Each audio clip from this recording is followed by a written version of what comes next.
Hello everyone, you're watching the 8th video of Genesis in a Bible study video series. In this video we will go through Genesis chapter 8 verses 1 through 14.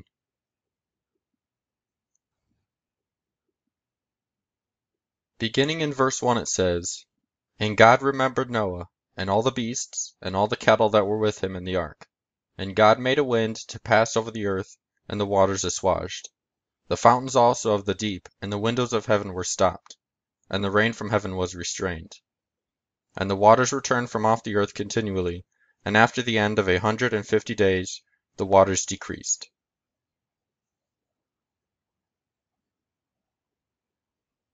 The word translated as returned in verse 3 means, quote, "to turn back, hence, away, transitively or intransitively, or in other words, with motion or without motion, literally or figuratively, not necessarily with the idea of return to the starting point, generally to retreat." Taking other verses into account, this verse doesn't seem to mean that the waters went away after 150 days, only that they began to decrease.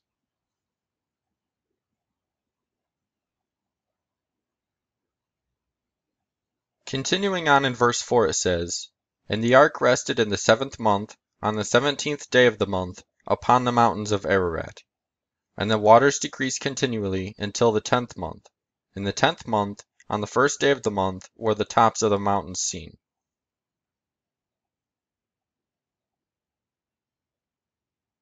Notice the use of the number 7. The number 7 was also used in Genesis chapter 7, verses 2 through 4 and 11. If you look, you'll also notice that 40 is a number that's repeated throughout Scripture too.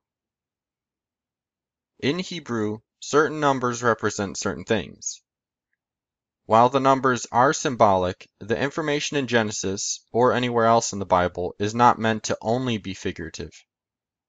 If this was the case, how could we trust the timeline in Genesis chapter 5, or anywhere else where numbers are mentioned in the Bible? The fact of the matter is, the Bible matches up with the facts. We may not always understand how something happened, or even how something could have been possible, but the facts, when correctly and honestly interpreted, point in that direction.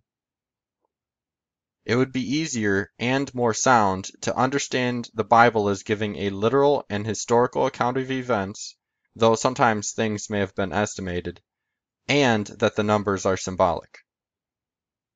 The question is, did the writers change the facts to add symbolism, or were the facts, as directed by God, symbolic?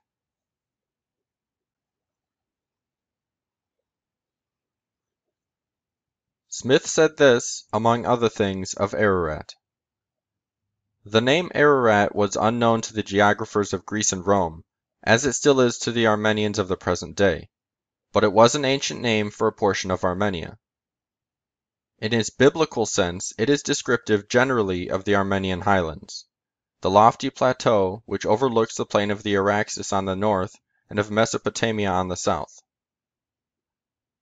Viewed with reference to the dispersion of the nations, Armenia is the true center of the world, and at the present day Ararat is the great boundary stone between the empires of Russia, Turkey, and Persia."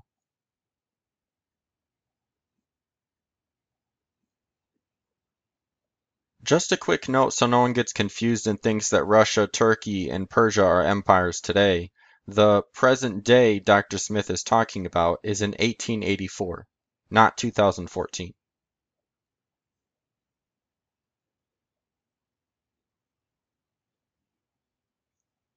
Verse 6 continues, "And it came to pass at the end of 40 days, that Noah opened the window of the ark which he had made.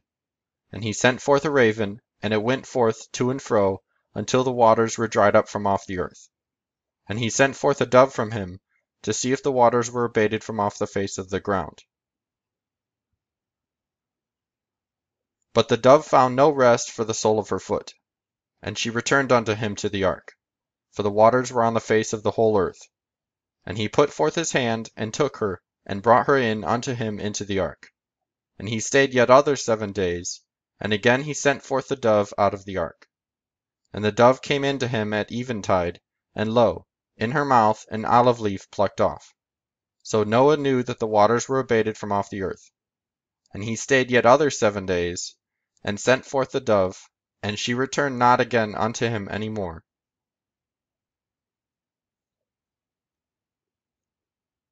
Strong says this about the word translated as window. A window, as perforated.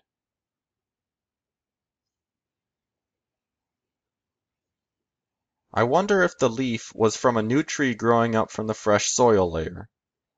The ASV does suggest a fresh olive leaf as an alternative reading, but based on the KJV 2003 project's work and Strong, the verb translated as plucked off is where the meaning of fresh comes from. In other words, the text isn't saying that the leaf was fresh, as in newly grown, but freshly picked.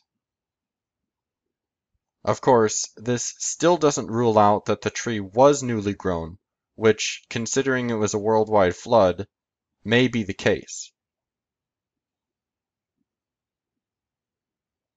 Noah was able to release birds through the window, but he must not have been able to see the ground through it. This may be the same window, or the same type of window if there were more than one, that the mountains were seen through, as mentioned in verse 5.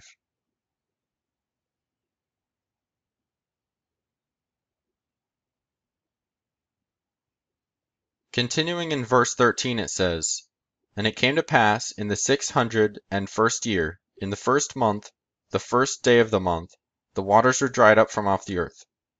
And Noah removed the covering of the ark, and looked, and behold, the face of the ground was dried. And in the second month, on the 27th day of the month, was the earth dry. Strong says this about the word translated as covering. A covering, i.e., weatherboarding.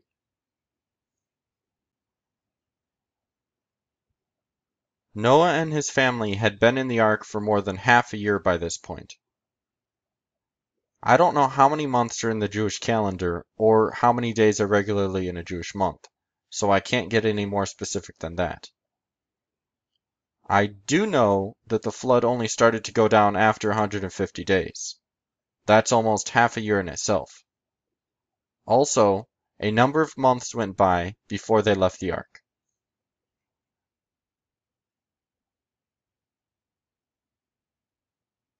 If there are any people who don't know if they should believe that the flood really happened, I want to make two suggestions. The first is to watch two videos on YouTube by Ian Juby. One is about the flood, the other about Noah's children. Try searching for Ian Juby, Noah's Ark. The second is to watch a documentary produced by Ian Juby called Mystery of Noah's Flood. The documentary hasn't come out yet at the time of making this video, but from what I've seen from Mr. Juby, it should be pretty good. I know that some people don't like Ian Juby, so I'll make a simple disclaimer. Like me, he's not always right. Other than that, he seems to be an intelligent and honest person, and people seem to dislike him because he makes it his business to tell them what they don't want to hear. That the Bible is right. If you liked this video, you can subscribe to my YouTube channel to see more like it. You can also watch videos from this Bible study video series on my website, which is www.dynagolas.com.